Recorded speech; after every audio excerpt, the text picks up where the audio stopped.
let's start with America. We'll get into Lebanon. We'll get into all that's happening. But I'd like to start with America, and maybe we can refer to an Arab news piece that you wrote, referring to smart people that can make stupid decisions.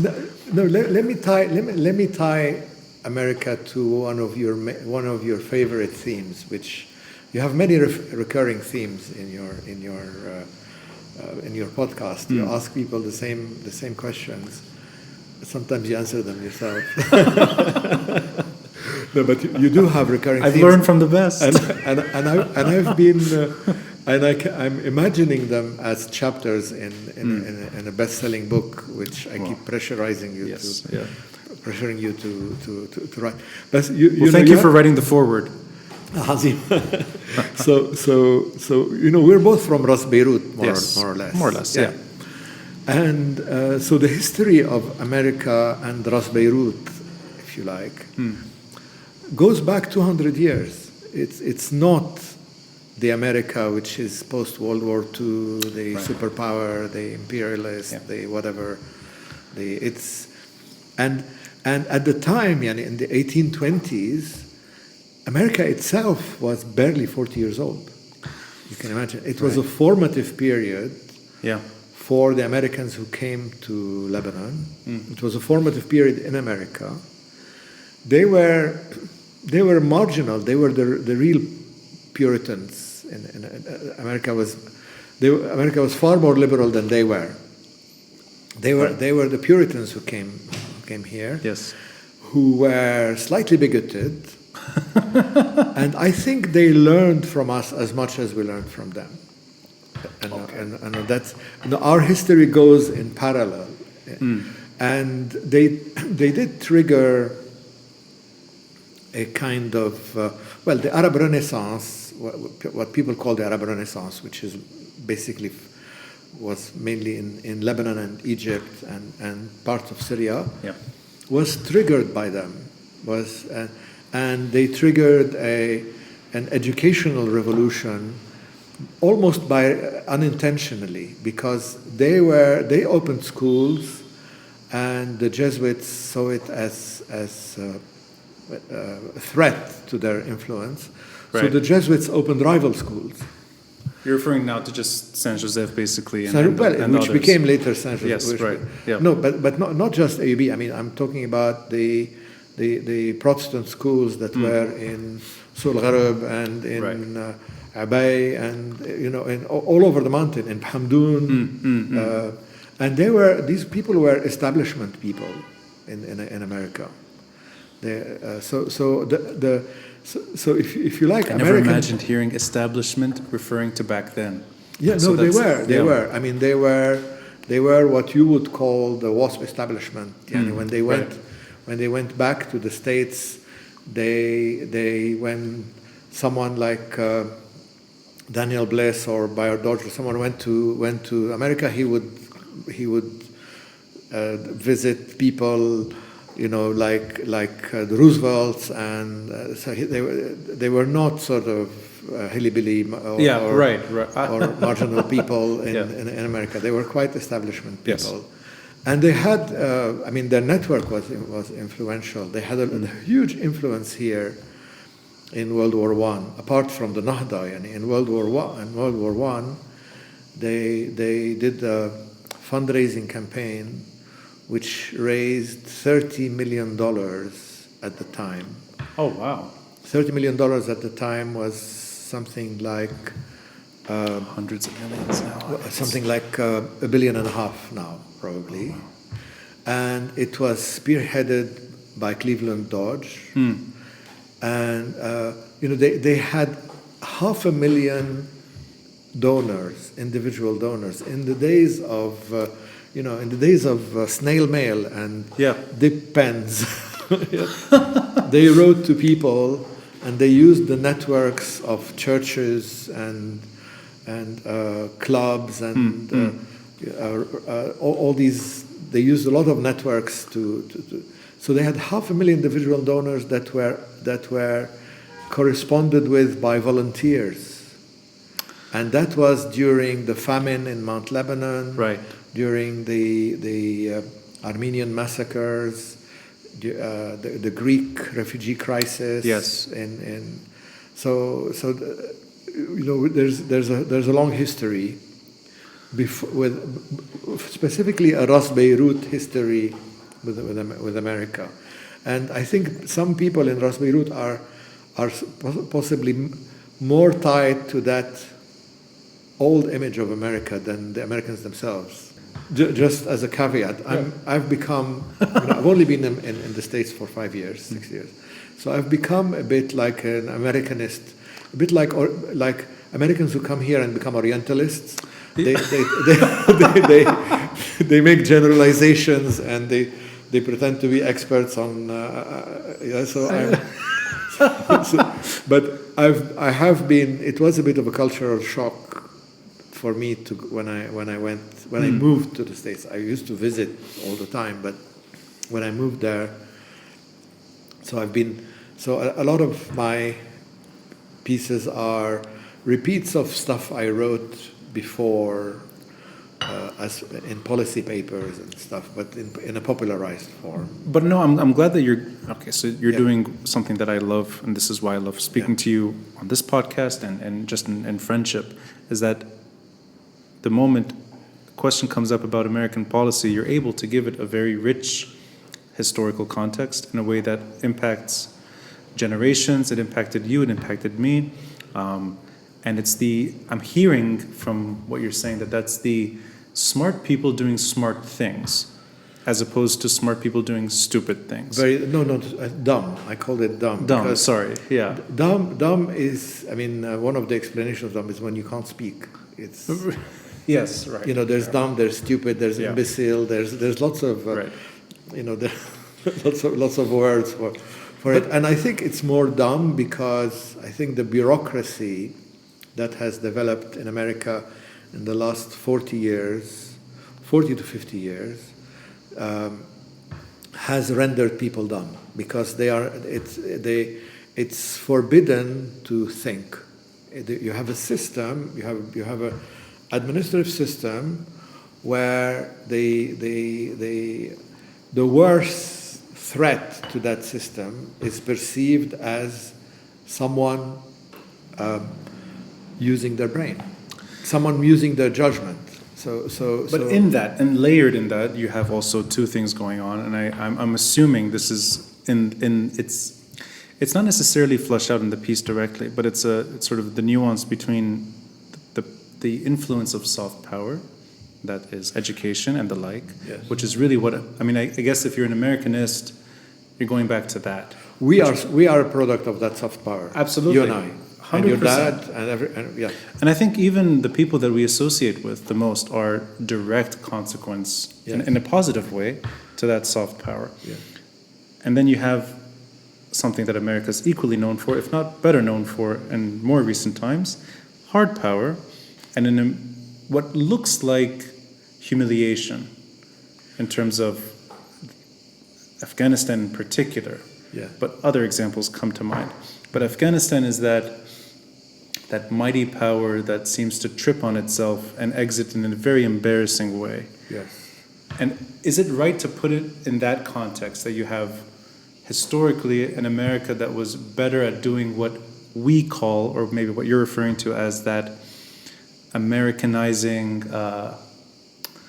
that spread of ideas in a very positive sense, the Pax Americana, versus this sort of Joe Biden's excuses for why. Well, it's not. Yeah, it's not Joe Biden. It's not just Joe Biden. Joe Biden was. Sorry, is now the last.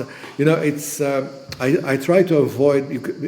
So the atmosphere in America now is so dysfunctional, and so polarized, and so politicized that once you mention, you immediately Democrat. You're right. You're right. And it's a Trump. No, it's both. It's I think the whole system is dysfunctional because of this bureaucratic system that has evolved, that is recent. The example I gave, which is from, which is not my example, someone else, is that in the late 60s or 1970, if you were a forestry commissioner, yes, you would go about your business Yeah. with a little notebook that you Right. put in your coat pocket, yes, and you would have all the rules there. yeah, And now, without exaggeration, that same job would have rules of 4,000 to 5,000 pages. yeah, Would have to refer to a team of administrators of maybe a dozen people who would record and help navigate the rules and measure and validate, and it's become and the bottom line is that nobody should use their common sense or their judgment. That person should, every single decision should be taken according to a set of rules that are you should tick the boxes and reach the decision that the rules imply. Now, I've seen this example in different ways, and I've seen it shared on Twitter, and I'm going to bring up one particular example. This terrorism, counterterrorism dichotomy, where you have money spent on the war on terror, and then it's creating problems in itself that are as toxic as the war, so that you have almost an endless payment system. And I hope I remember this right, you were using that terminology, bureaucracy is driving this war to insanity. Well, you see, the bureaucracy means budgets means jobs. Yeah. When I went to the States, I was in a school which had very, very clever people, and for all these people, the Middle East, probably from Bangladesh to Marrakesh, the whole Islamic world was ISIS. Yeah, and the reason why, they were looking for, because they wanted to establish themselves as experts in counter, because there were so many jobs. There was an article in the Washington Post which gave the figures of how many people were engaged in counterterrorism work, and how many reports. I think 50,000 individual reports are published a year. There aren't enough people to read them or to digest them.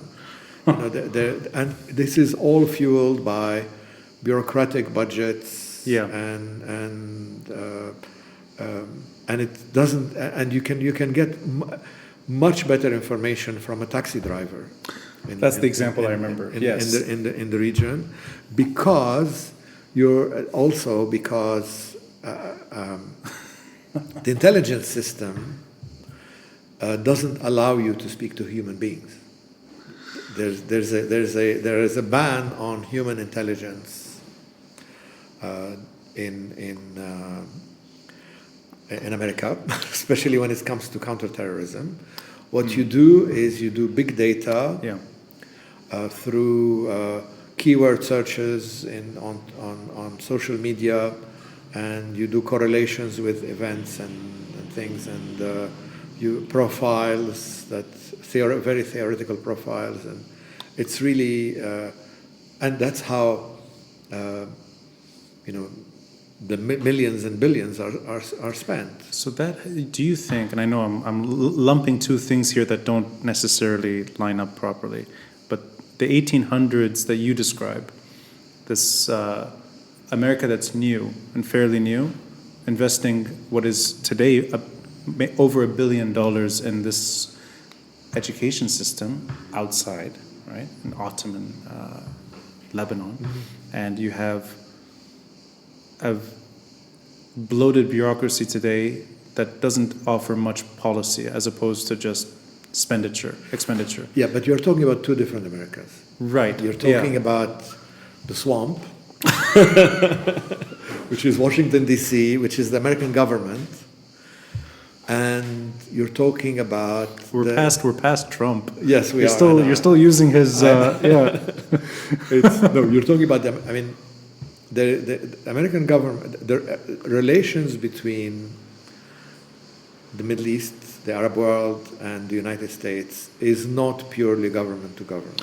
Right. So our universities, Yeah.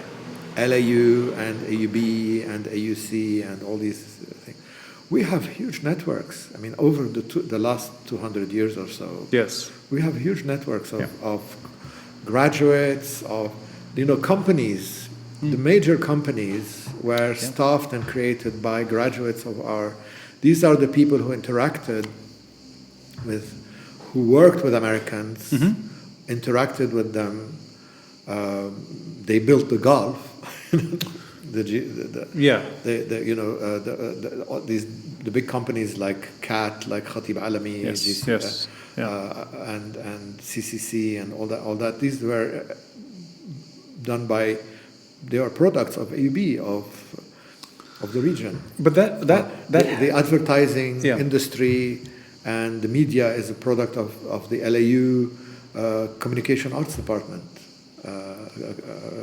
But that healthier chapter, let's say, versus what we saw more recently, not just in Afghanistan. We can expand.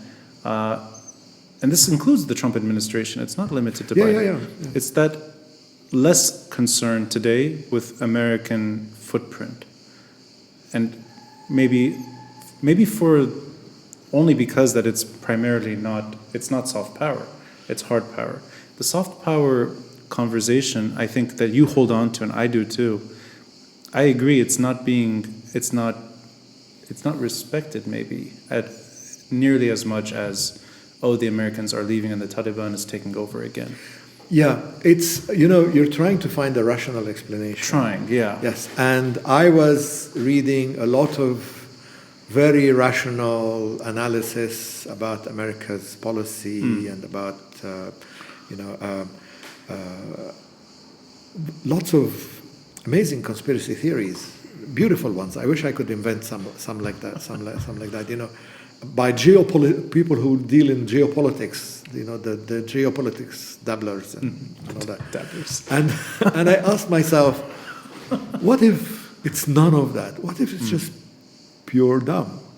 What if it's just what if there's no rationale? What if it's pure compartmentalization of ideas and thought in such a way that no one can see the larger picture? And I think that's my answer to.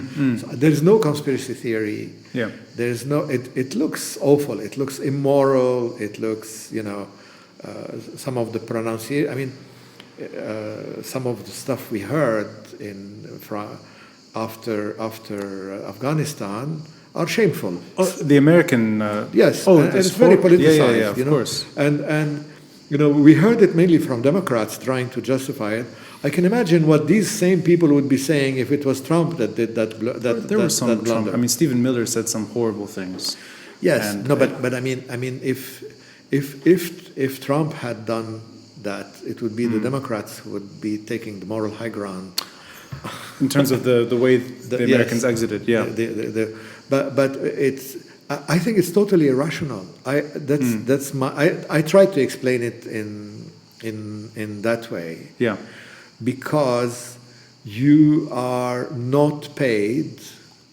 It's not that you're not paid. You'll be punished if you think above your pay grade. In the United States has huge intelligence capacity. It's about 80 billion. I think I tried once to $80 billion the intelligence budget, $55 billion the State Department for diplomacy, plus the think tanks, the policy institutes, the media, or universities. It's a huge capacity. Yeah. The sum is way below. I mean, to be generous, way below the result is way below the sum of its parts. And I think it's because of compartmentalization. So someone with a management sort of or an organizational or a matrix or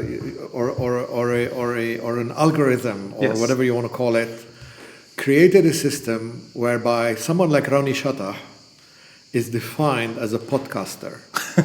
Yes, he can only so you're assigned your counterparts, and you're assigned the subjects you can talk about. Yeah, and you have to stick to them. You cannot go beyond. You cannot talk to other people. It's not within. So if you are a Marine, or if you're in the Navy and you go on a intelligence exchange between, you speak to your counterpart about Navy issues. You do not speak.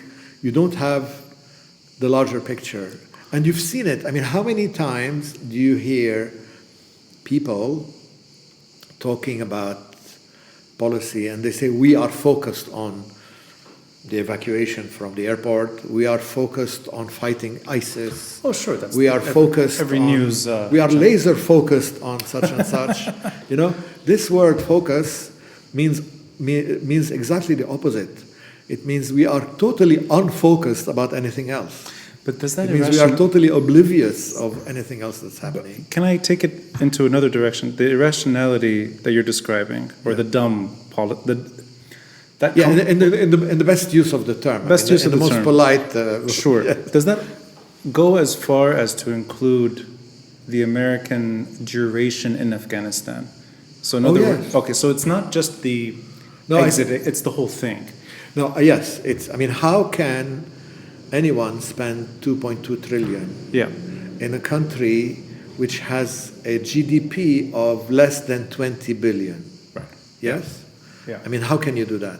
Right. With no impact, with leaving people as poor as you found them. Yeah. And where does this money go? I mean, I don't want to pronounce the C word, but I'm sure it has something to do with it. But we are the ones accused of corruption rather that's the thing I was going to say. I mean, if it is corruption, it's corruption on a scale that is unimaginable. The 2.2 trillion is a political number. It's got extrapolations, and I've seen the calculations on Iraq, for example, on the cost of war on Iraq, the casualties in Iraq. They withdrew them in the end. From the Lancet and stuff like that. They're just political figures. So that kind of spending, compared to 200 years ago or so, spending in things that are they're permanent.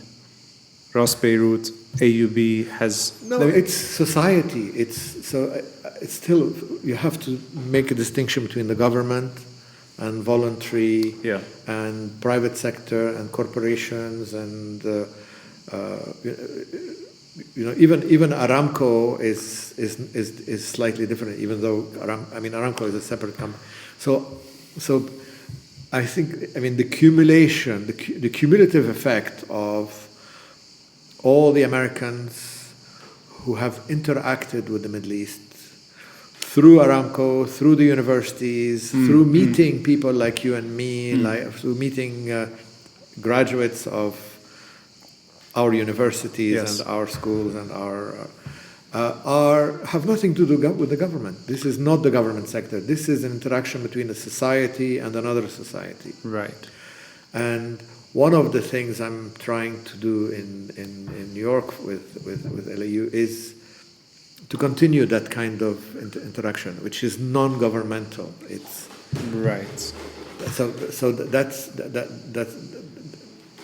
you have to separate. Well, the U.S. government post 1970, the U.S. bureaucracy is not the same as the America that we have interacted with over the last 200 years. 1970, you're referring to Vietnam? No, 1970 I'm referring to, it's in a book, it's in a brilliant book actually by someone called Philip Howard, with whom I got in touch. We got in touch with each other after that I wrote this little piece.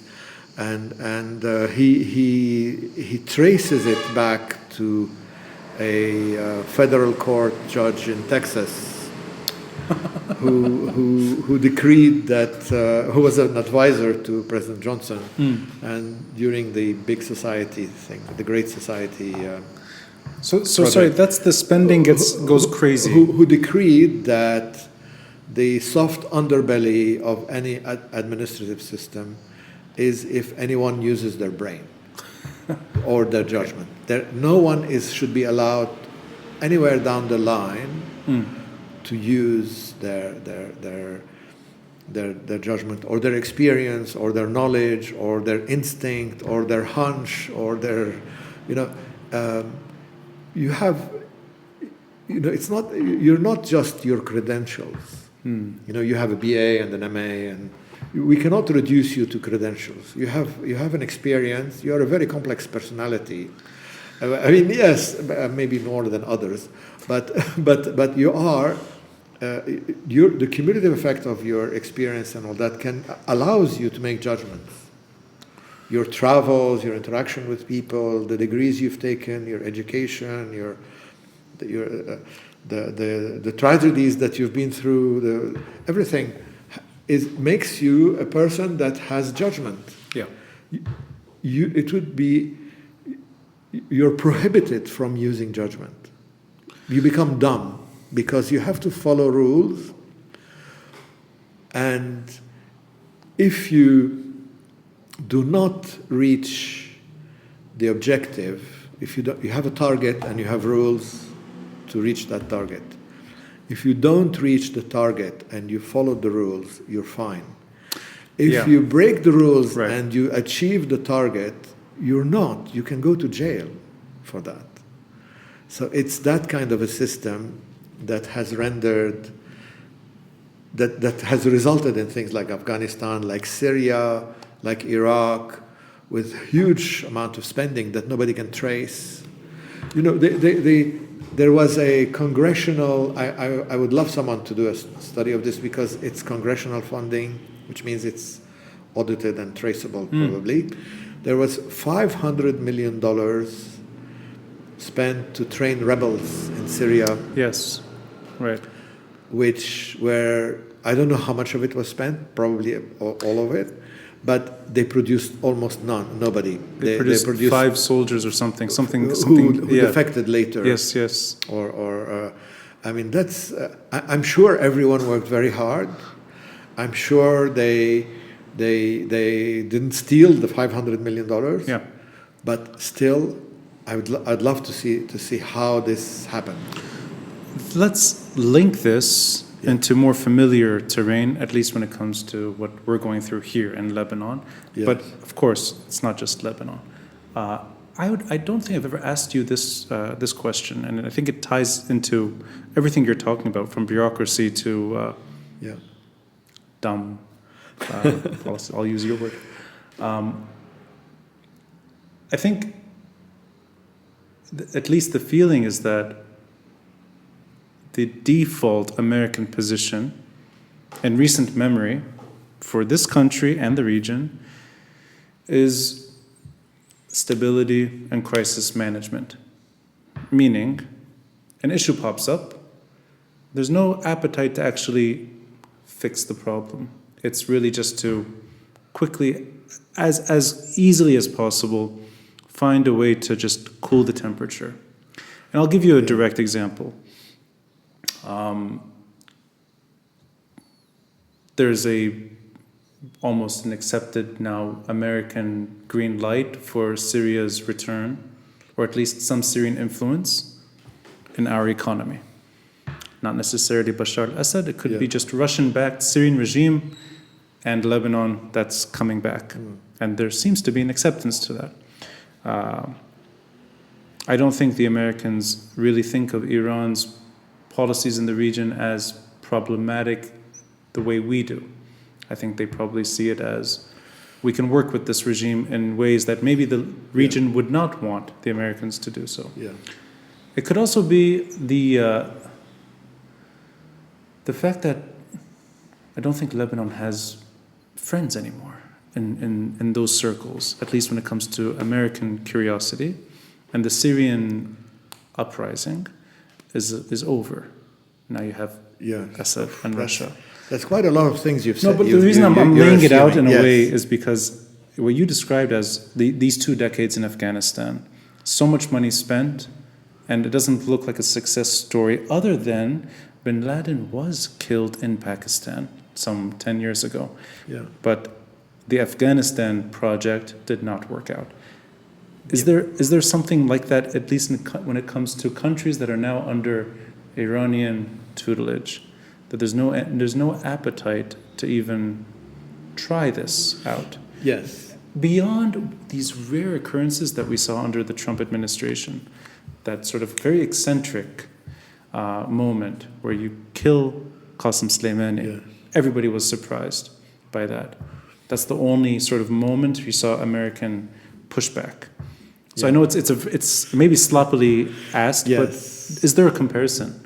These past 2 decades in Afghanistan and the way the Americans see the Middle East in general. Right. Now, here I'm really going to make a mess of things. Please do. Because it's pure speculation. Sure.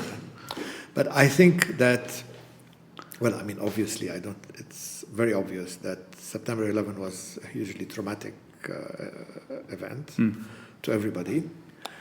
And that somehow it created a policy where, I mean, if you look at American policies and strategies and all that, they see their strategy as that of confronting threats. Yes. They don't see it as that of supporting friends. They see it as fighting enemies and confronting threats. Yeah. So the result of confronting threats is that sometimes you're making those threats bigger by confronting them. I mean, the example I give is that if Mike Tyson had challenged me to the World Heavyweight Championship, I would be the winner. Because for Mike Tyson to beat me up is no achievement whatsoever. For me to become number 2 is huge. So now you have President Biden in 2 speeches and endless discussions on NPR, on C-SPAN, on everything. And they're all talking about ISIS Khorasan. Yes.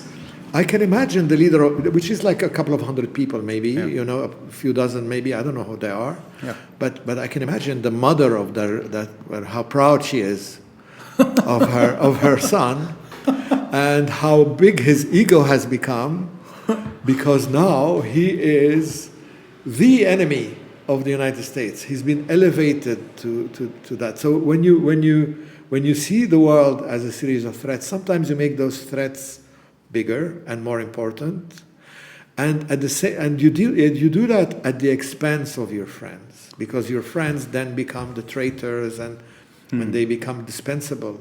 They become they get killed. Yes.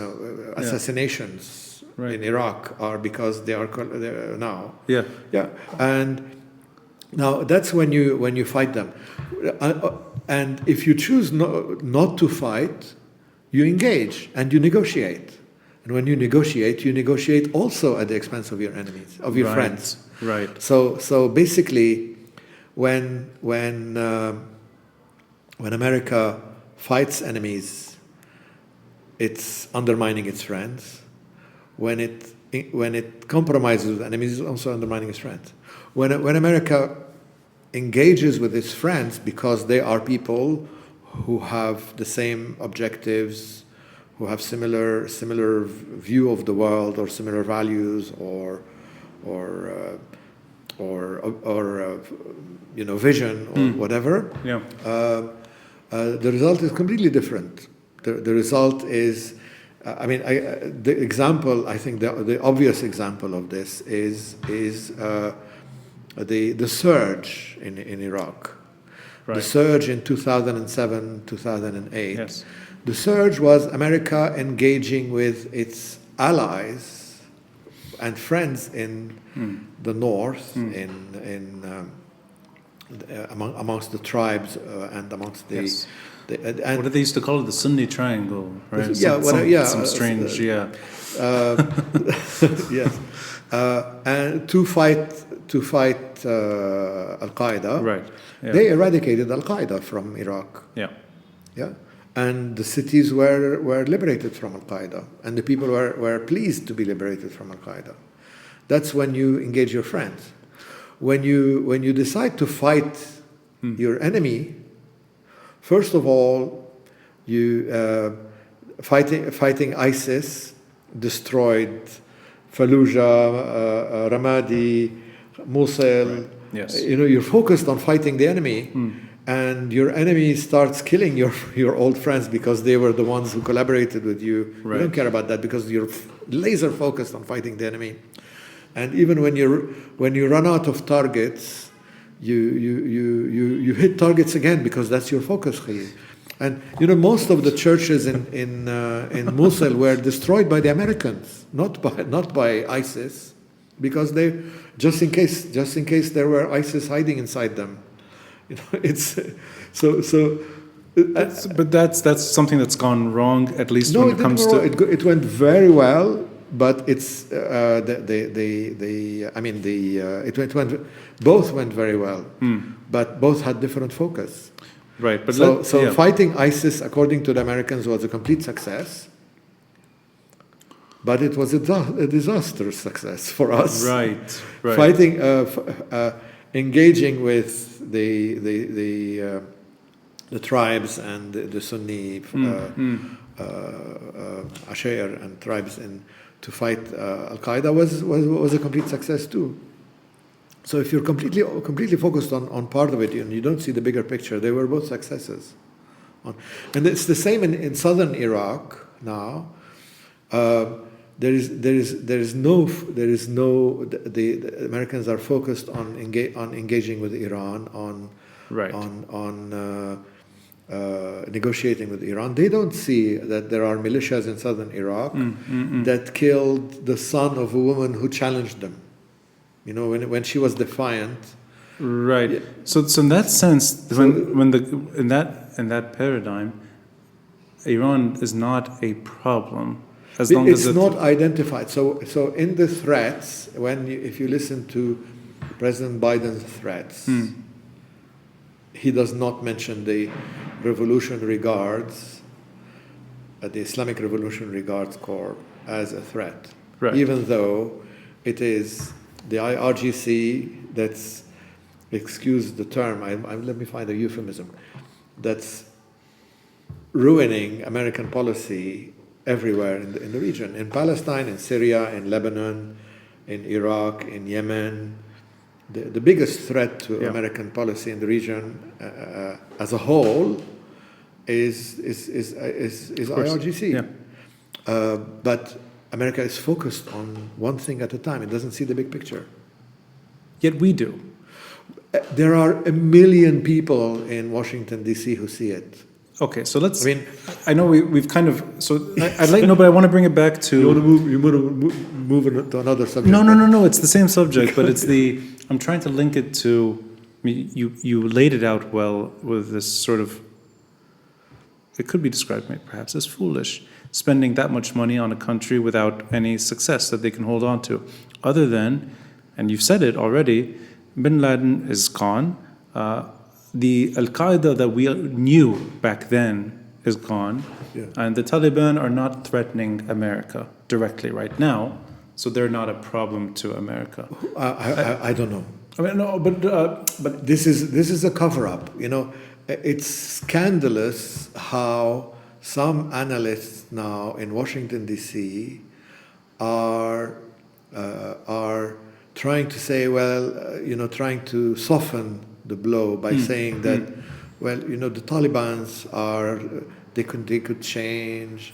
Yes, they're not a threat to us. Sure. Or let's see how they behave. Yes, and it's coming from government officials too. But also from it's very politicized. Yes, but it's shameful. But taking that and applying it to Iran, is it the same kind of policy where you're only focusing really on the threats that America determines are threatening, Otherwise, let's say America's allies, or people that are trying to confront this machine, they're not important.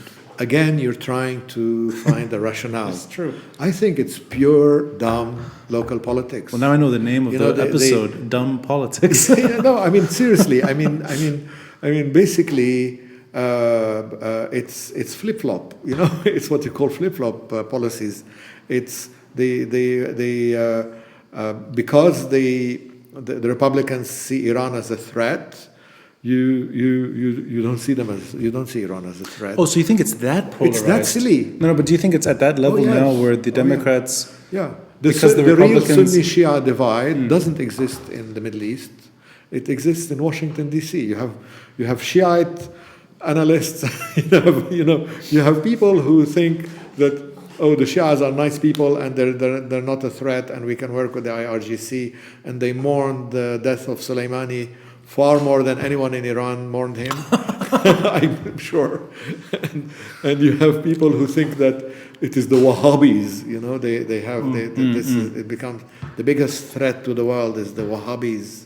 And so in that sense, this they don't issue, even know what the word means. But I never thought of it this way, that our regional problems in America with very little knowledge are politicized. Becomes far more polarized and politicized than they are here. We speak to each other here. They don't talk to each other there. If you're pro-Iranian or they don't even attend each other's seminars. There's no debate. You know, You attribute the lack of understanding to this issue as well, the dumb politics? Because I know you mentioned they're focused on screwing the other side. Excuse the term. Rather internally in Washington D.C. on defending the policy, defending the JCPOA. And if you were not part of the JCPOA party, then you're focused on trashing the JCPOA.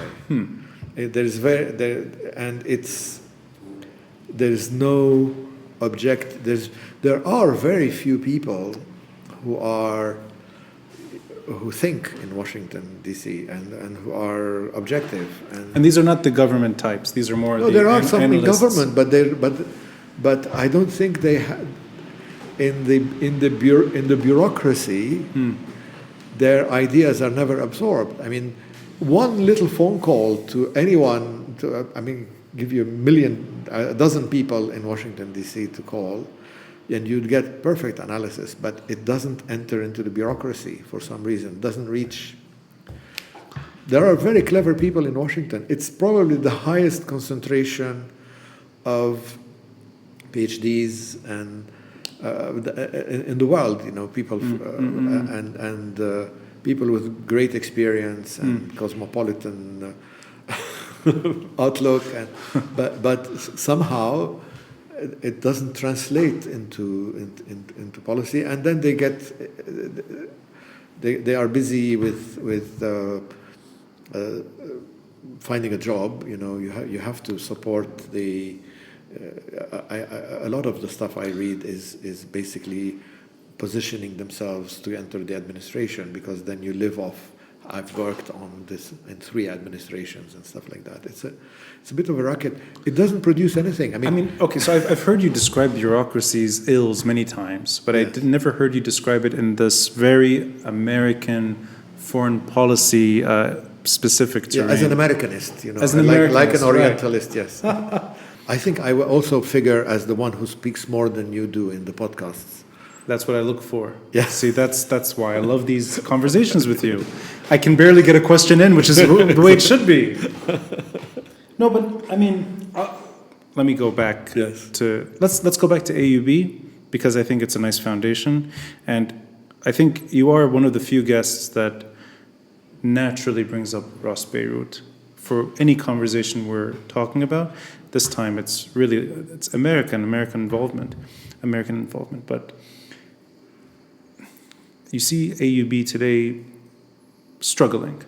You see a university that sometimes cannot afford to keep its hospital running at full I mean, electricity can go out, and then you have patients without life support. So there's very tragic circumstances. You go back in time, that AUB is the shining star for the region, and not that long ago.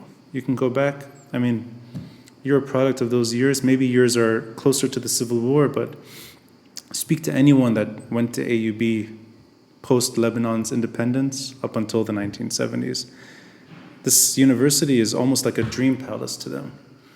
And I think of it that way as well. I went to AUB not that long ago, 10, 15 years ago, and for me it was, that's the standard. Right. And it pains me, and it pains, I think, anyone involved with the AUB community to see it going through this very difficult circumstance. Is it fall into this story as well that what societies produced together over many decades and generations, that's not there anymore in the way that it used to be, even though there is a direct overlap? I mean, the interchange is obvious. People speak to each other, people interact with each other. There's every single Zoom panel that you can go on.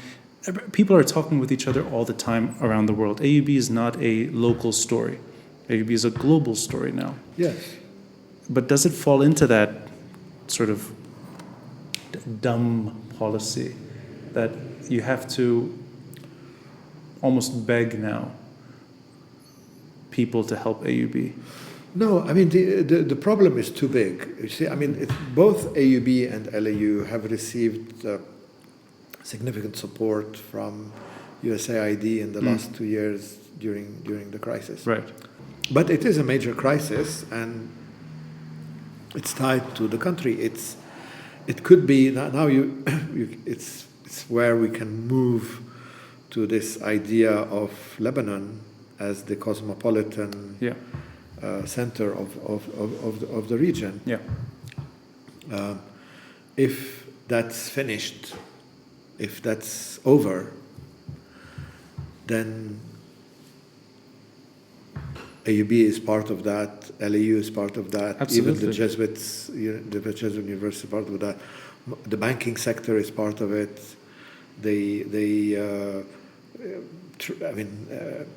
It's the end. It's and that's so. I have two narratives about Lebanon. One is the very optimistic one, and one is the extremely pessimistic one. So the very optimistic one is that I think that Lebanon will recover very quickly, far more quickly than any of these experts can calculate. Look around you. I mean, the economy has adjusted to the crisis. I can name you dozens of people that you know that live in Lebanon with their families.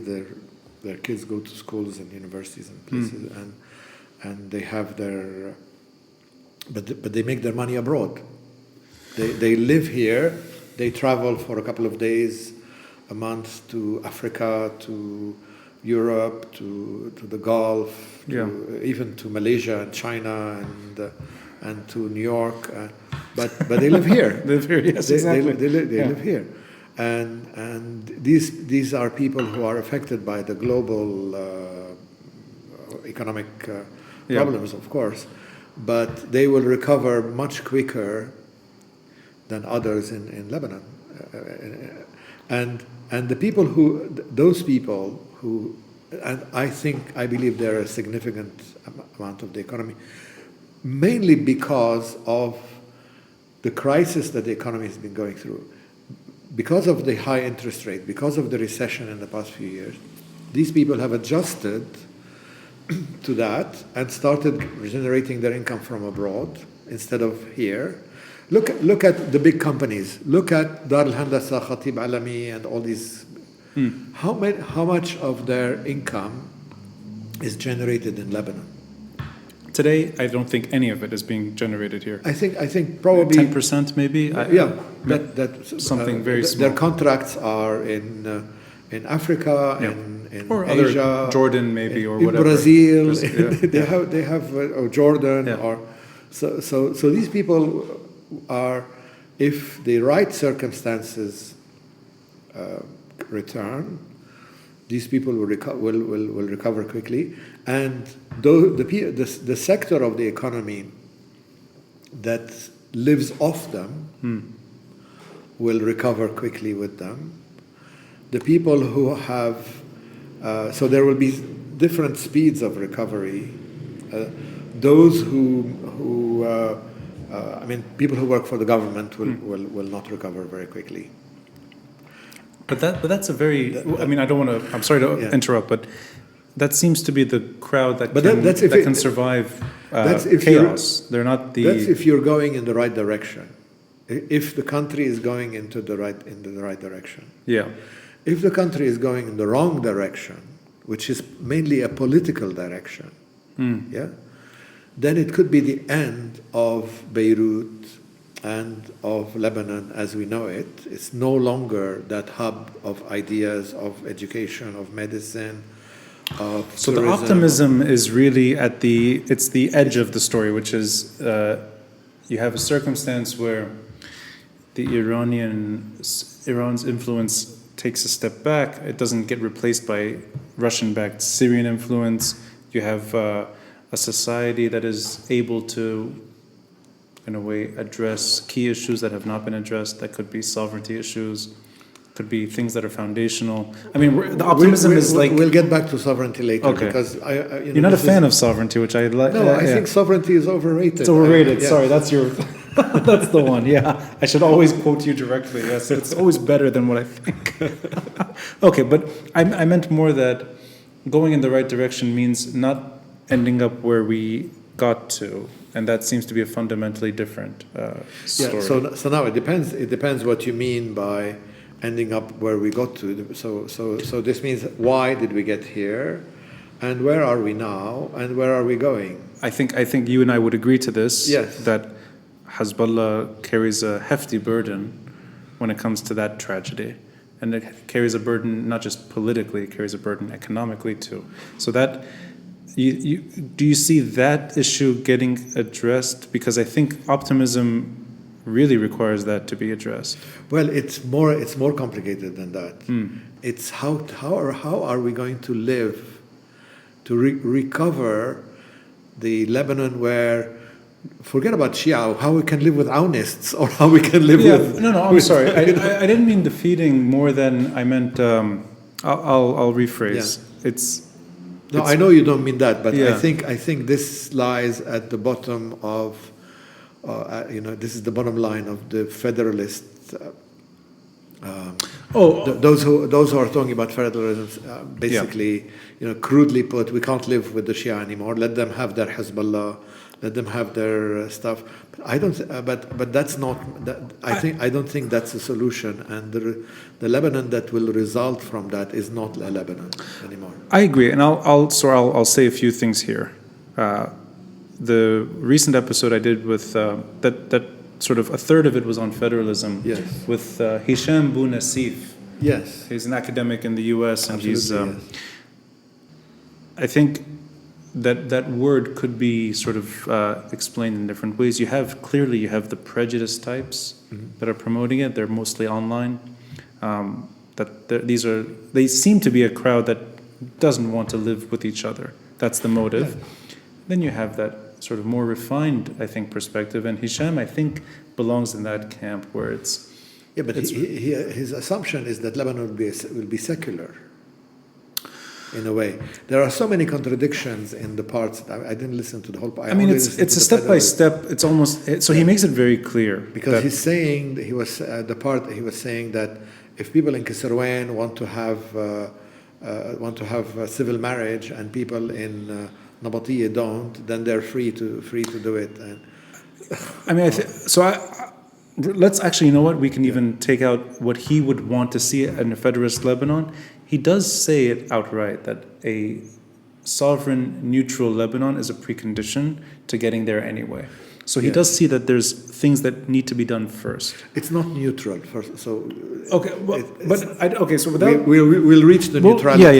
Yeah. So, but I only mean it in that I didn't mean that you have to defeat or even sort of it's better to live with one flavor as opposed to the other. I think all are quite delicious in Lebanon, and everyone should be able to live happily with each other.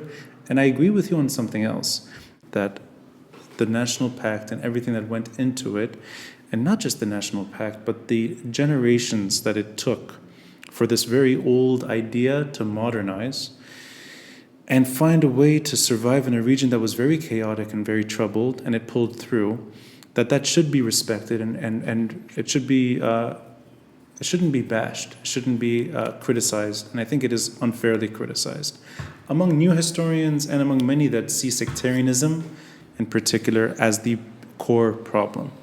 So that said, your optimism, going back into the names you reference, I know these people. These are construction tycoons. These are people that have assets. Yeah.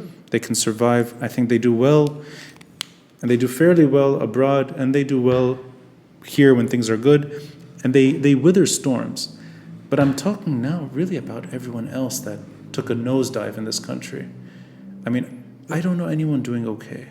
No, nobody's doing okay, and they are not doing okay either. Because but you said it, the way you said it was that they will be the first to kind of. no, they will be if Lebanon returns to its normal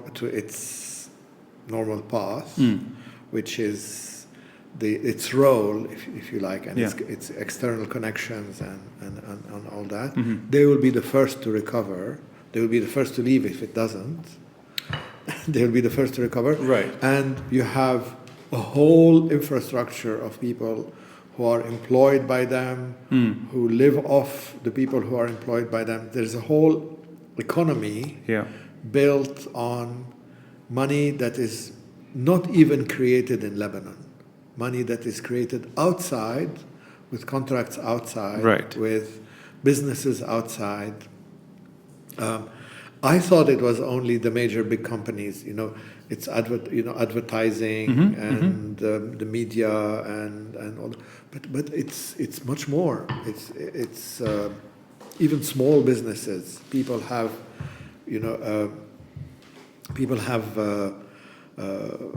gas stations in different countries, and they live here, and they just go and make sure that their managers are working properly on them. But does this optimism... Because it's a nice place to live. Right. I agree, but the optimism, does that extend to those that have... I mean, they've moved from what was a shrinking middle class to near poverty. I mean, is that... Of course. So does the optimism extend there in this recovery? The Lebanese economy relied on services and abroad and people who make money abroad when it became uneconomical to create money here. We had a very healthy industrial sector composed of Syrians. Syrians left Syria and built factories here. Yes.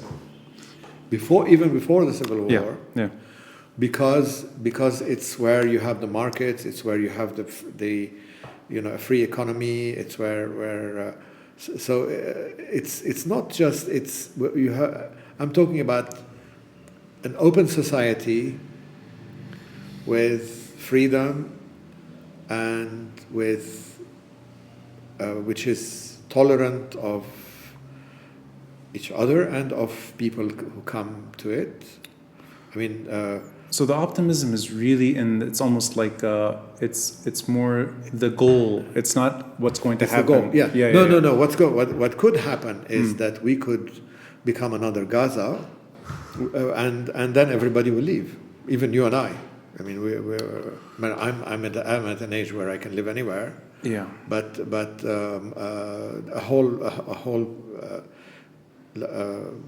People will leave. People left. People left Alexandria. People left Smyrna.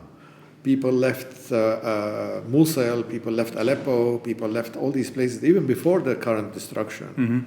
There was the people who came to Lebanon were the cosmopolitan types, the remnants of the Ottoman way of life, who are not nationalists. So that's why I think nationalism and sovereignty and all that is overrated, because Lebanon was never nationalist or sovereign or aimed to be. It was not. You see, it was not neutral. We'll go down this road, but Yes. before we go down, I want to make sure I got it right. So the optimism is the goal. That's what Lebanon was and should be, and hopefully will be again. The optimism is that we are on a ship which could be going in one way, in one direction or another. Yeah. If it goes in the right direction, That's the optimism. then it will recover much faster Right. than people think. If it goes in the wrong direction, it will sink much faster than people think. The pessimism is where, and up until maybe, was it last Friday when the government was announced? That doesn't really send much No, hope it doesn't make a necessarily. difference. No. Yeah, so pessimism is the trajectory that we've been on for a few years, that it just accelerates Yes, downward. we've been slowly we've been held hostage and isolated, Yeah, and our economy was drained yeah, for the last 10 years, since 2011. I'm not saying that we were perfect before, but we had problems, but the downward sort of trajectory started around then. right. So it's really a fork in the road. Yeah, And that- exactly. Okay. Yeah. We'll go now to sovereignty and neutrality, because I love that you find those ways of sort of countering it in an unusual way, for me at least. For me, sovereignty is foundational. I can't escape this. And I know that the overrated thing is quite interesting in that you're able to describe it in a historic way, that cosmopolitanism, this openness, this anti-nationalism, doesn't need sovereignty, because it's an older way of just governing, and it worked here. I would suggest at least that the reason we lost a lot of that over the years is that we lost shades of sovereignty. I would agree. This country was never sovereign the way we think of that word. But I think the shades of it that were available post-independence kept Lebanon an anomaly in the region. It was not sovereignty, and it was not neutrality. Let's go there. Yes. Let's open this door. And it goes deep in history, and I'll explain to you why. But basically, Lebanon was protected, and it was not neutral. It was, I don't know what the word for it, not neutralized. In Arabic, it's the difference between al-hiyad, which is neutrality, and tahyid, which means disassociate, I guess, right? Yes. Disassociate. I mean, disassociation is a word that was used in 2011, 2012. With Ba'abda, the With Ba'abda Abda, declaration. and you know who the father of Abda is. It is your father. And he explained it to us. I went with it was, I think, the last time I saw him. I went with... No, you saw him one more time with me. At the Corniche, we had At the dinner. Corniche was after, yes. Yeah. But I went with friends from Switzerland who wanted to create a dialogue in Lebanon, to create agreement and all that.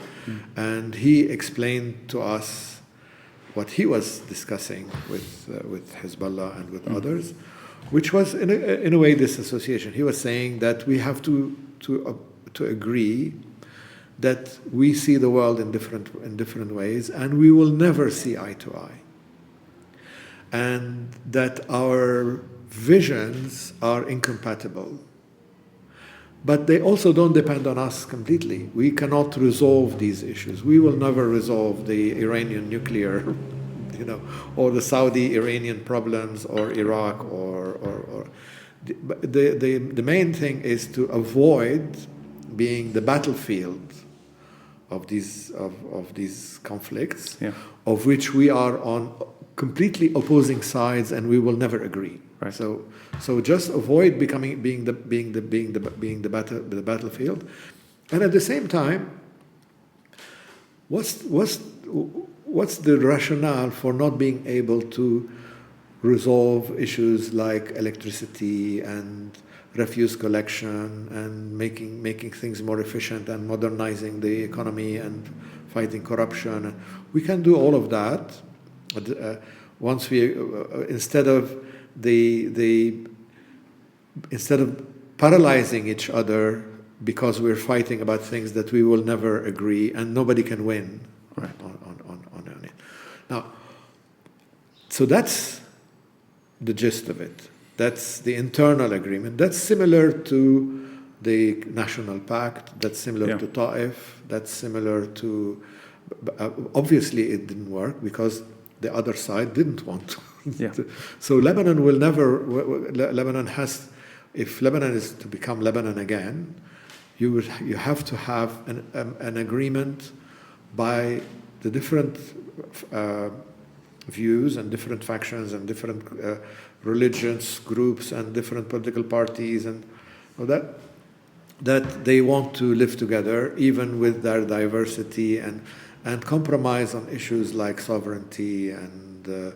But would it be safe to say, because you attended a lot of those discussions, so you know the backstory to why that happened, why Ba'abda Declaration happened, and why it didn't work, that this whole idea of Lebanon, if sovereignty is not going to be the focus, then you simply cannot have armed groups, because the whole story collapses on its head.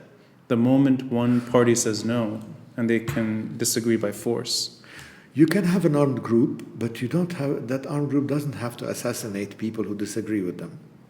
So I think this is an interesting... You can have people who create a rationale for their existence through arms, because that's the way they view it, because they're part of a vision of the region that believes in armed resistance, and there's a lot to support that vision. Wouldn't a sovereign Lebanon, I know the word doesn't appeal, but wouldn't a slightly sovereign Lebanon be able to better implement something like the Ba'abda Declaration, so that you didn't... In other words, an armed group would not be deemed tolerable to a country that has more control over its... So you mean we should have an army that's able to fight armed groups and then we won't be Lebanon anymore either, because we will be under a military dictatorship like the rest of the region, which have sovereignty and which have no freedom. So let me ask you then, why do you think diversity. the two are not compatible in Lebanon? Not the military dictatorship, but more that this idea, the way you eloquently describe it several times in our private conversations and in writing, this old way of doing business that should be preserved to a degree, needs to be reformed, but it's still the way forward, that it can't be better protected through a sovereign structure. But why does it have to be that open? Open to the point that an armed group because the armed group is part of the regional division, which we have no control over. We have to reach an agreement according to the rationale of disassociation or na'ib al-nafs or we have to reach an agreement with these people these people who are part of that vision of the region. Mm-hmm. That, okay, you have this vision of how to solve the problems of the region, and we disagree with it and we will never agree, but let's not fight that battle on our territory, because it's not our battle. But you believe that resistance is the way, and that negotiations never reached. Unfortunately, they're right. Unfortunately, look at the prisoner situation. You've had, you have had. I'm saying it in a different way, that the fact that we had to produce something like the Babda Declaration after years and years of what you're describing as well, Yeah. and assassinations included, but everything that this form of political violence produces, that the fact that we're even in this tunnel to begin with is because we don't live in a sovereign country. That Lebanon, I think, would it be fair to at least suggest that whether it's Fuad Shahab's years or the years surrounding him, mostly afterwards, up until 1970, that there was something that was independent enough about this country Yes. that made it workable. That's another theme I wanted to discuss with you, because I don't think Fuad Shahab's years are that glorious, because they were controlled by the Deuxième Bureau, Right. who interfered, who was very corrupt, who interfered in politics, who, had it not been dissolved, would have created a mukhabarat state in Lebanon, similar to the one in Syria, similar to the one in other. But It may have prevented the PLO from emerging. I mean, the PLO. I mean, look, if you look at the PLO, yeah, the PLO was the Hezbollah of that period, yeah, and that's, if you like, yeah. If the PLO couldn't emerge in Egypt, they were crushed. They couldn't emerge in Jordan, they were expelled. Couldn't emerge in Syria. They emerged in Lebanon because of the freedom and the tolerance, and because half the population who sympathize with them genuinely have the same influence as those who don't. Right, but okay, so Without going too if we had a there was- Deuxième Bureau that had mukhabarat and that would torture people and crush them and put them in jail and all that, we would have prevented the PLO from emerging in Lebanon, but we would be living under something slightly worse than the Ba'ath Party. No. I think what I'm asking is not going that far. More that isn't that the kind of situation that you would want to reform at the end. You don't want a Fuad Shahab type to implement an Assad-style dictatorship or Saddam or whatever. You want that state to respect the power-sharing structure that needs to be reformed, Yeah. but also can adjust itself to prevent, whether it's the PLO's weapons of 50 years ago, or for that matter, Hezbollah. Iran's weapons today. Iran, yeah. So doesn't that, in sort of in essence, require And the assassinations and the everything? yeah. So doesn't that require a level of sovereignty, not dictatorship, not secular, But by sort of- agreement, not by a what you call what I understand by sovereignty is a sovereign state that has monopoly over power and that can protect the borders and shut down and control. Clearly that is a better situation born out of agreement rather than disagreement. You don't want Yes. parties to fight. But over, we cannot have that. So you would go that far to say that that's impossible Yeah, that's in Lebanon. impossible. But we can have an agreement. We didn't have it because it was impossible. Because the player we were hoping would come on board into that didn't come on board. Never meant to come on board and continued. It's doing the same in the region. Am I reading it It's doing right? the same in Iraq. It's doing the same in Yemen. It's doing the same in Syria. It's collapsing the state and taking over. Am I reading you right by asking that disassociation is the priority?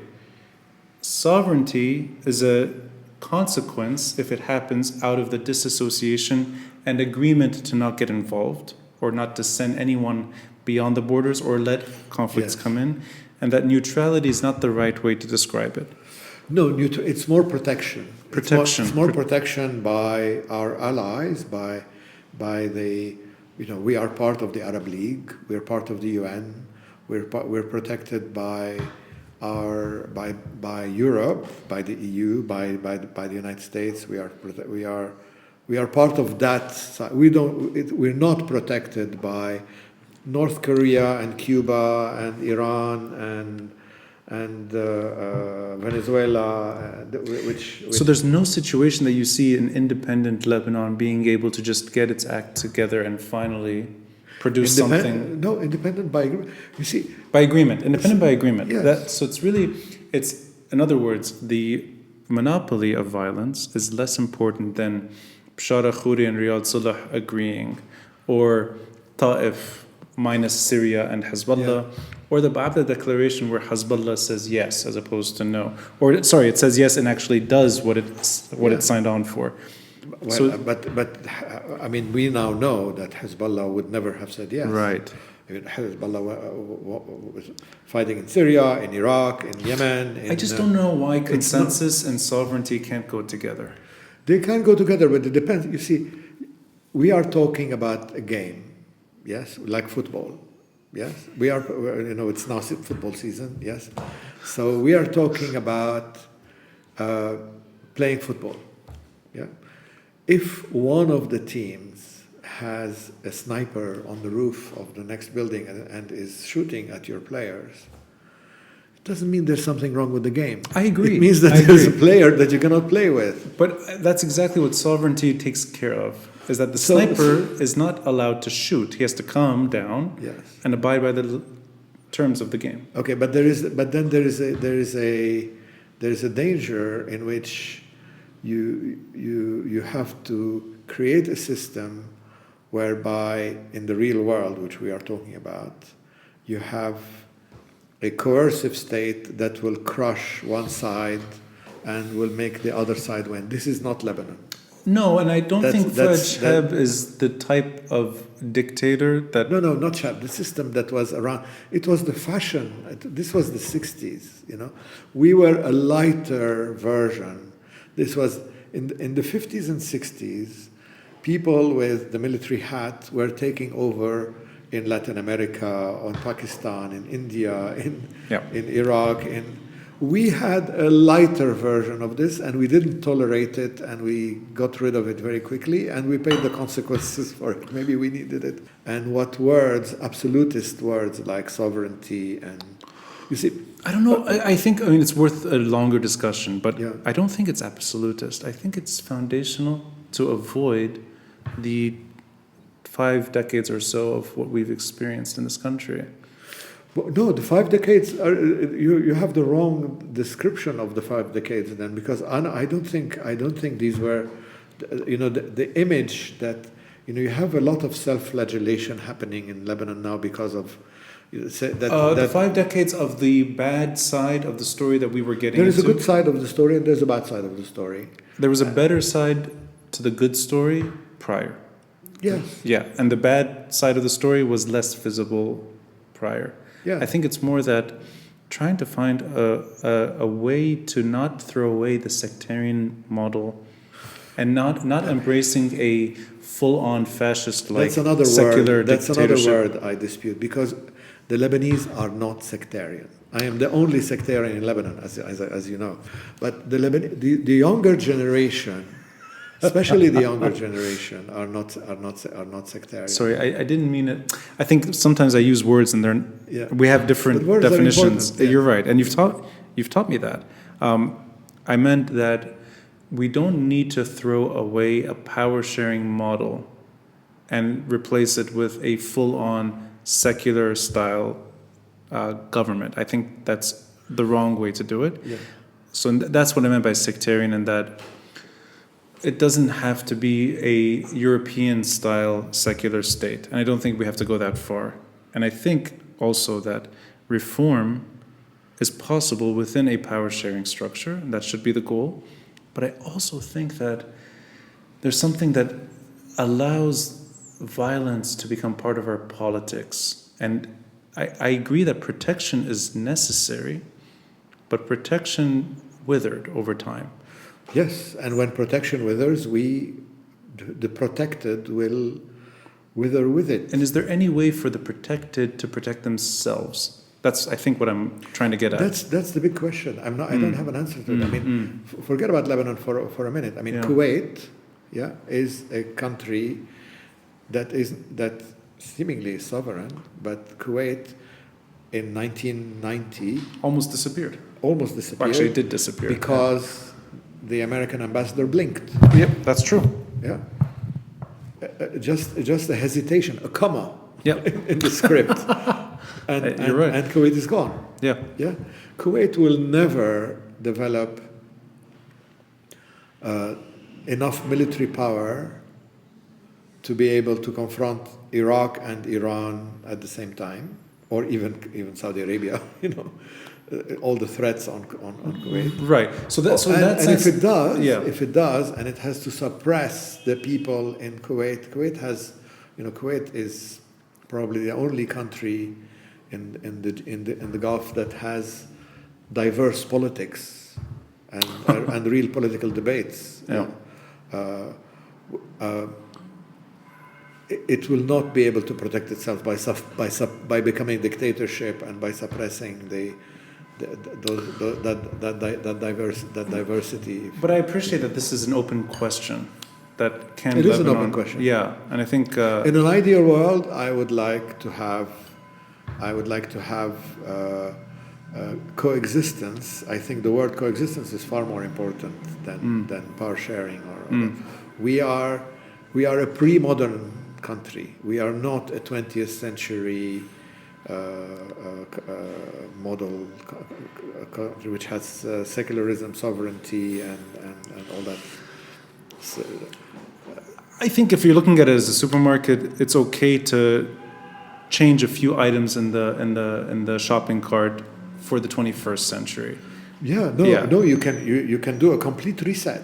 You can do a complete reset. There's nothing is permanent. Right. And I think the new generation have totally different ideas. I think 2005 was the cutoff point. 2005, the issues that polarized the country in 2005 were not sectarian. Right. That's true. And the generation that was brought up after that,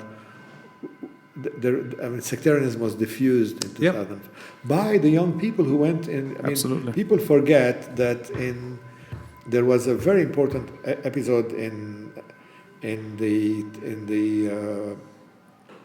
protests in 2005 where people sat in tents and discussed politics over day and night, and they were. That's in memory. Yeah. And they were people whose parents killed each other during the Civil War. Yeah. And I think that was a kind of a reset. And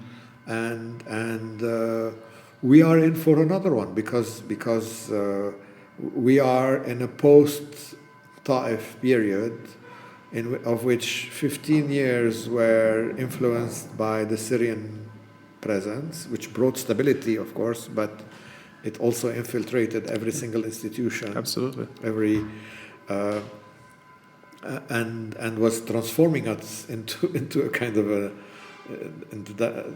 that kind of society. I mean, we had an army of 10 to 15,000 people before the war. Now we have an army of 60, 70,000 with 700 generals or something silly like that. One could argue, I think, that the Lebanese army today, numbers are not they have no indication of how strong or weak this is. No, it's a system which was created whereby you have an important segment of society which is regimented.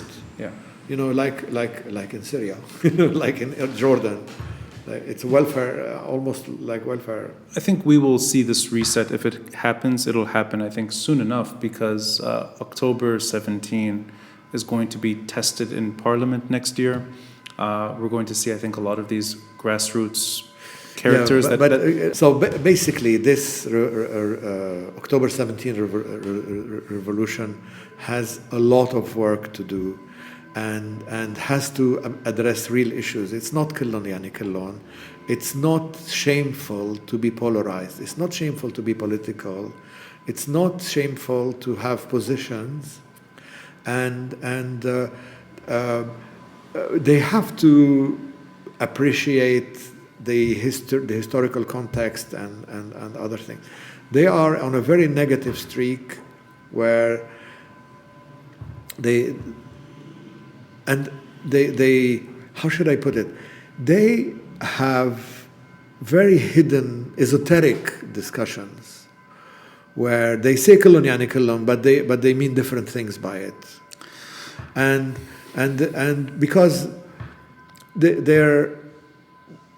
they have this phobia of politics, which they think if we discuss politics, it means we become part of the establishment.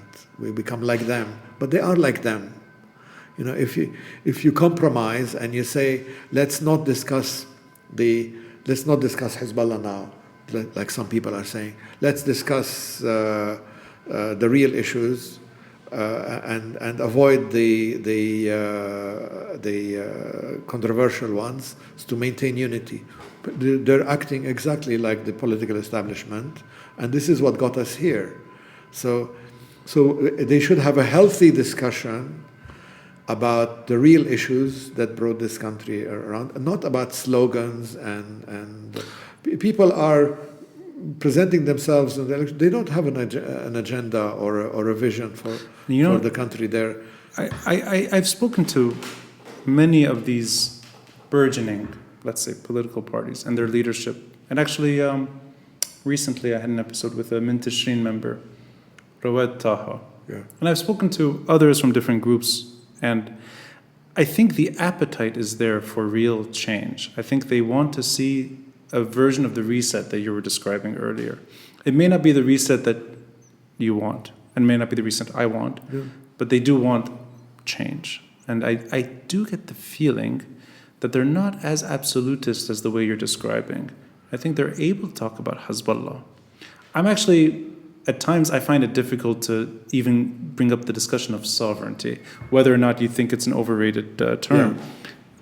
But then I'm surprised. I mean, I did an episode last week with Lori Haitayan from Taqaddum. I was pleasantly surprised that she was very clear that this is a main issue and it has to be challenged. And it's a bad thing where you see regional dynamics accepting it. And that's the kind of language that appeals to me. Yeah. And she represents the opposition. And I think she embraces, in all of them in different ways, I think they embrace this term on their terms. Going away from this self-flagellation that this is not a real country, this is our history for 100 years has been rubbish, and we are corrupt, and we are sectarian, and we are, it's like we have all diseases in the world, and I think Ibn Khaldun describes it very well. It's like a reverse Stockholm syndrome. They want to be like Syria. They want to be sovereign. They want to be secular. They want to have a strong army. They want to have a cause that unites them. They want, it's. This I don't know if that neo-Baathists, I call them. But okay, so let's dissect it just a bit without boring, because it's a familiar conversation. There are extremists in the opposition camp that are probably more like me. What you're describing. No. I'm an extremist.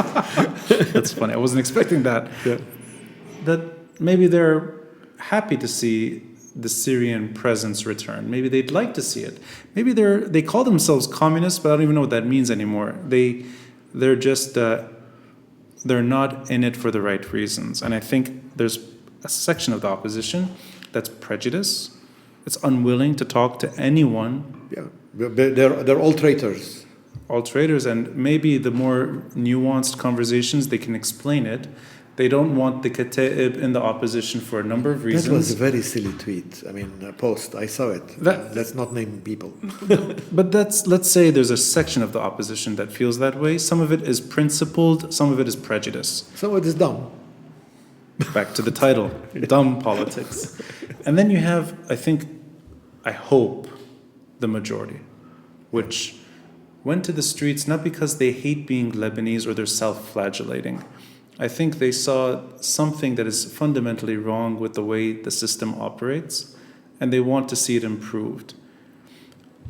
My understanding of Kullun is less to do with fascism and less to do with Puritanism on both ends. Yeah. I think it has more to do with they all represent part of the problem. They're not necessarily all at the same degree at different times, but the problem has infected everyone. Yes. That I think is true, and I think I don't think it's thought through when you're saying it and chanting it on the street. I think it's just rhythm. But it also dilutes the problem because some people, I mean, people who have survived and have compromised.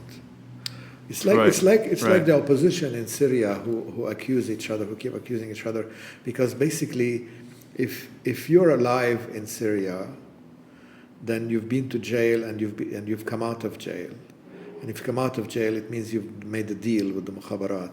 So the very fact that you're alive means you're a being the only real opposition are the dead ones because they were never on it's like the old witches of Salem, if they float if they float they're killed, but I don't think I think we should go over I understand the therapeutic value of Kilon, yes, and I understand that there are esoteric meanings and hidden meanings that when you say Kilon and someone else says Kilon, some people mean that Hezbollah is not the problem. And some people say it's the only problem. It's the only problem. Yeah, sure. But they both say Kilon on if you remember that poster, there was a poster during the You Stink protests. Yeah, of course. With everyone on it, including Hassan Nasrallah. And then he was photoshopped out. And people started, and then you had the same poster without him. When people say Kilon, it means him. It means only him. You see what I mean? Yes, but I would. And others say Kilon, meaning Hezbollah is even the least corrupt of them, haram. They are they run their ministries efficiently, and that delusional. So there are two. So I think we should go and they were happy having the same slogan, meaning different things, so that they don't disagree, so that they keep the unity of the revolution. And so unity, middle sovereignty, unity is way overrated, if you know what I mean. I would venture to say that when it comes to politics, the way politics is supposed to happen, and you've already seen it beginning, coalitions emerge. People that have served in this state are not all bad. And I think that language is finally being addressed. There's a lot of code used in political discussion among the young people. And there's a lot of fear. If you're really building you're really a new generation building, you should not be afraid of each other, and you should be open, and you should not lie, and you should be frank. I agree with you, and I think we will see some form of familiar politics emerge. And I think, it's happening. There's disagreement on how you see the Lebanese forces. There's agreement sometimes on whether or not you can talk to the regime. Sorry to use that word. I know you don't like that word in particular, but at least the current lineup, you have somebody who is very, very vocal about wanting the opposition to take hold, who's now in the cabinet, Nasser Yassin. Nasser was. He's not. He's he was with academic. Muwatinun or Muwatinat? No. He was at least he was talking and advising burgeoning movements. Yeah. He's been on the podcast many times talking about. Talking about. No, I was glad he's in the cabinet. There are good people in the cabinet, but exactly. Yeah. So you can have, I think, this flexibility is happening. That Nasser Yassin, not to make it about him, but somebody who sees the opposition parties as necessary, at least their expression as necessary, their agency is necessary, is also now in the Najib Miati government. Yeah. So I think there is some flexibility. I don't think they're as hard in their there ways. is fear. People threaten each other. People call each other traitors, and our friends have been called that, and they are very careful with the use of words because they are afraid, and there is real fear. This la khof thing, صفر خوف. صفر خوف. Yeah. أنا بخاف.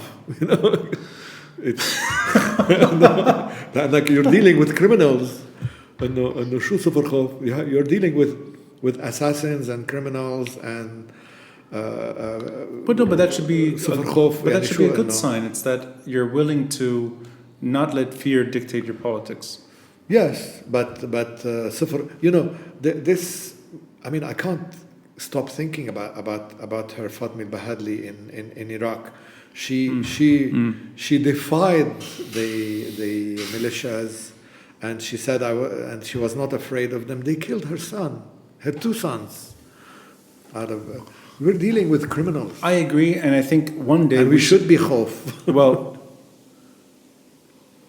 I think overcoming the fear, at least in the Lebanese context, is primarily saying Hezbollah will not dictate somebody's politics. But they are, because they are dictating the language, they are dictating the vocabulary. Yeah, they are. I agree, and I think one day we should have this debate if you want, because I'd love to debate. Well, bring them together, bring people together who call themselves all revolutionaries are on the same front, and let them debate it. And that's definitely a debate, and that is happening, I think, slowly. But I'd like to have a debate with you over what I still think is foundational. And I think that, to me, is the way out of Sifr Khof. It's the way out of Ba'ab, the declaration. It's the way out of our tragedy, I think, is a modicum of sovereignty for this country. But we'll talk about that one day. Okay. Nadim, I want to say something. So, as always, we do twice as long as we thought, which is a thrill for me. Haram, the people who are listening. I think nobody is upset that this is nearly 2-hour episode. I think everybody that I've spoken to who's learned about you or knows about you already from the podcast, always it's a common message. Keep him on, bring him back. More Nadim next time. You open, I think, a bit of imagination, and you remove some emotion sometimes with certain words, and I like that. So you can rethink foundation. You can rethink your thoughts on how perspective applies. And I've learned and relearned a lot about Lebanese history, and it starts by talking to you, but then it takes me to other places. So I appreciate the long view, and you're a master at that. Thank you. So thank you, Nadim. I'm humbled by your words, and thank you for everything. I think, just the last word, I think that your podcast is an amazing resource. I will show you inside what I use for the 40s and 50s. I think your podcast is equivalent for that, because it has a body of opinions and data and arguments that are an amazing resource for understanding what's happening in the country. Thank you, Nadim. Thank you. We'll take that a step Including further me, one day. of course. Well, maybe you're without you would it apply? No, it includes you, and it's an honor. Thank you, Nadim. Thank you.